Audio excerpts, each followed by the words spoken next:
Good day, si Kuya Mark ito. May trust issues ka ba? Nahirapan ka bang balansihin ang commitment mo sa nobya, nobyo, sa iyong pamilya at mga kaibigan? Alamin natin yan sa psychosocial theory. Si Erik Erikson ay isang German-American developmental psychologist at psychoanalyst. Kilala siya sa kanyang teorya na psychosocial development na isang komprehensibong pagpapaliwanag kung paano umuunlad at nagbabago ang bawat individual sa buong buhay nila. Ang teorya ni Erikson ay nakatuon sa sosyal at psikolohikal na aspeto ng pag-unlad ng tao. Ito ay may 8 stages kung saan ang bawat isa ay naiilarawan sa pamamagitan ng isang natatanging psychosocial advantages at crisis o conflict. Nakilala niya si Sigmund Freud sa limitadong panahon. Mula sa gawa ni Freud, naisip ni Erik Erikson na ang pag-unlad ng tao ay isang panghabang buhay na proseso na naimpluwensyahan hindi lamang ng mga salik na sexual at biological, kundi pati na rin sa mga impluensyang sosyal, kultural at kapaligiran. Trust versus mistrust. Infancy 0 to 1-year-old. Ang sanggol ay ganap na umaasa sa kanyang tagapag-alaga. Siya ay natututong magtiwala sa kanyang tagapag-alaga batay sa consistency at pagiging maasahan nito sa kanyang pangangailangan. Nabubuo ang trust kapag ang sanggol ay binibigyan ng sapat na warmth, love, touch, and physical care.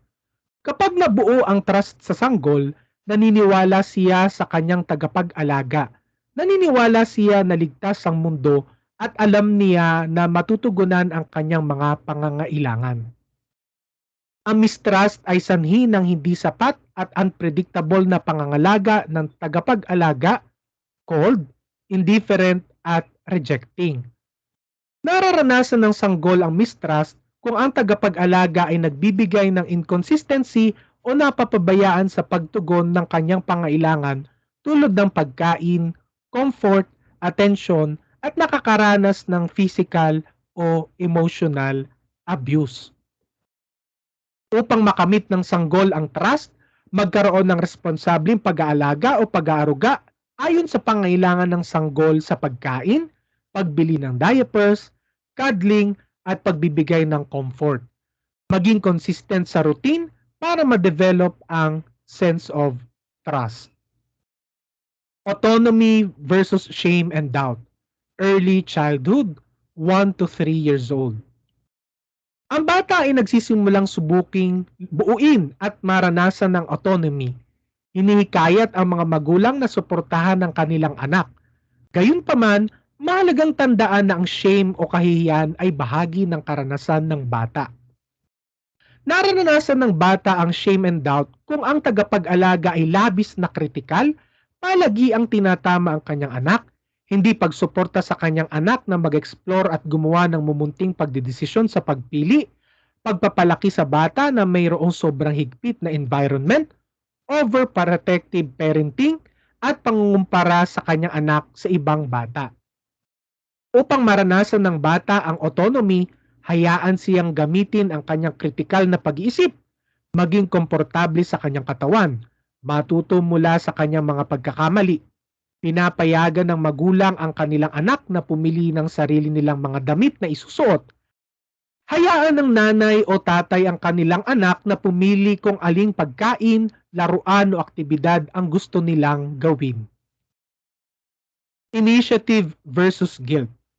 Preschool, 3 to 6 years old. Sa stage na ito, sinusubukan ng bata na mag-explore, humarap sa mumunting hamon sa sarili, at magkaroon ng sense of initiative. Nararanasan ng bata ang guilt kung siya ay laging pinupuna, pinipigilang magtanong, mag-isip, at laging pinapagalitan.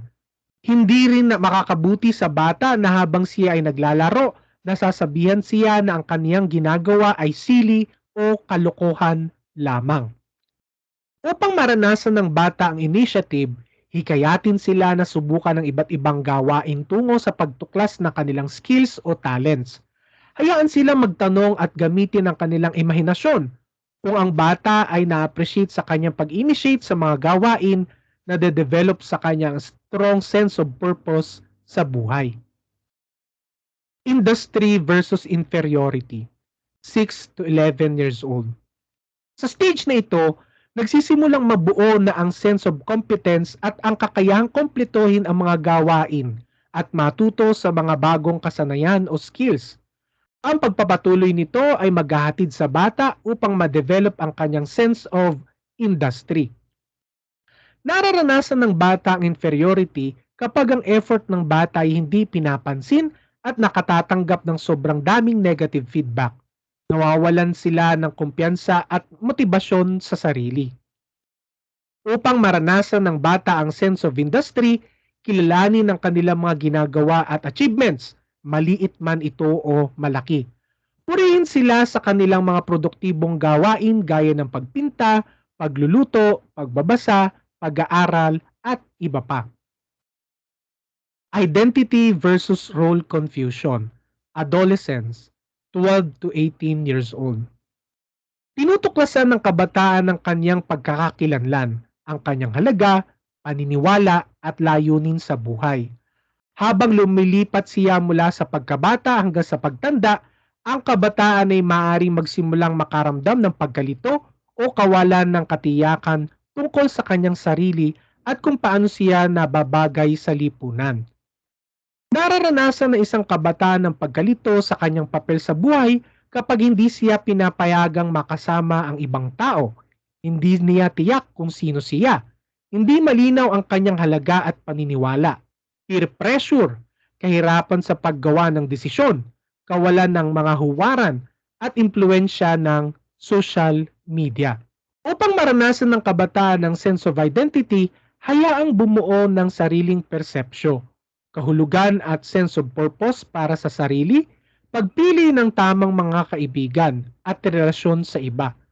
Makatutulong din na hayaan silang mag-eksperimento sa iba't ibang tungkulin, aktibidad at pag-uugali. Sumali sa iba't ibang grupo, organisasyon o samahan. Intimacy versus isolation. Young adulthood, 19 to 40 years old. Sinisikap ng young adult na magtatag ng makabuluhang relasyon. Ang mga relasyon ay maaaring maging isang mahalagang bahagi ng yugtong ito ng buhay. Nararanasan ng isang individual ang isolation kapag nakararanas siya ng rejection sa paligid, bullying, identity confusion, struggles, lack of supportive relationships, at family conflict.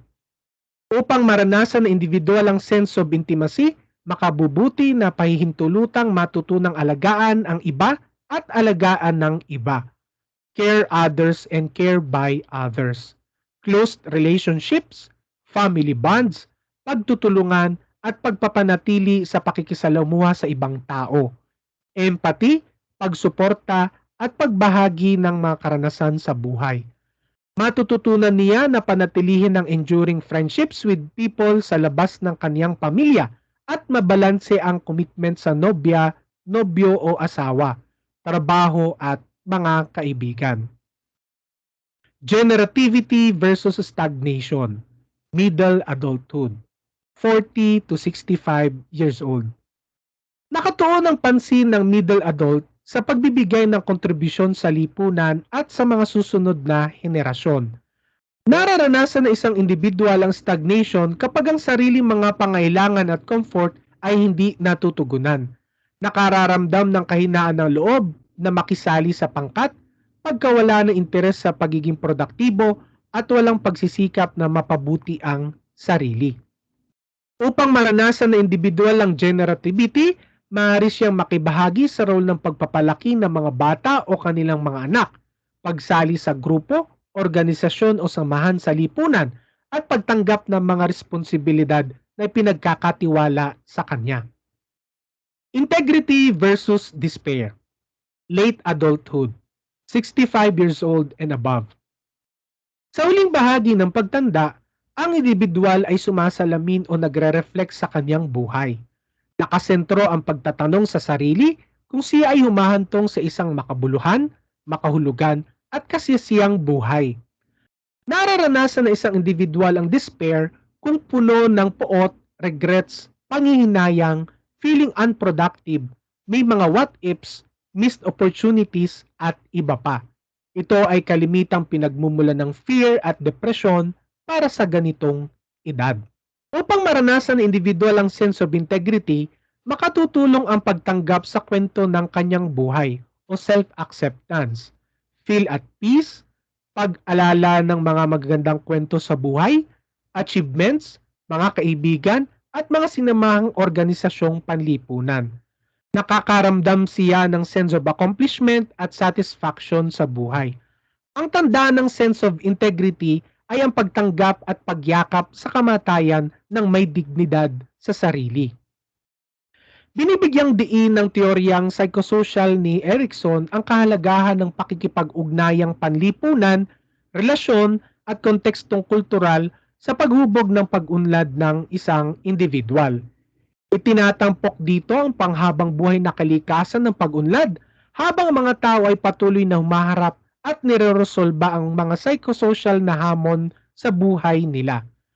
Ang gawain ni Erikson ay may malaking epekto sa larangan ng psikolohiya at maimpluwensya pa rin sa pag-unawa sa pag-unlad at pagkakilanlan ng tao.